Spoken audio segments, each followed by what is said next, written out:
چې په راپور کې بعضې خلک د پټکي پورې یا د ګیرې پورې خبرې کوي. نو ګوره مسله یې سره یاده وساتو. ماشاءالله علما ناست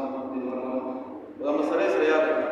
چې کم کس د ګیرې پورې خندا وکړه یا کم کس د پټکي پورې خندا وکړه یا د مسواک پورې خندا وکړه یا هر هغه شی چې سنت وي یا فرض وي یا اشاره وي دین سره تعلق د هغه پورې خندا وکړه په دې باندې فوراً چې کوم سړی په ما دستي د ایمان خلاصي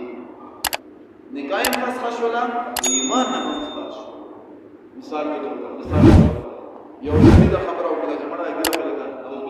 لکه یې ورغمي کېده ته یې بعضې خلک دا خبره لطیفې کوي دا لطیفې کول دا خبرې کول بل څه سړی ډایرکټ د ایمان نه خلاصېږي. اوس چې ما دا مسله بیان کړه چې اوس چېرته چې چا نه پوښتنه کوي ډایرکټ د ایمان نه خلاصېږي. نو برای مهرباني یا مسواک په فیسبوک باندې یو کس راځي او ډېر ځان ته پوه یې مسواک دی دا تاسو ته لرګی راغستی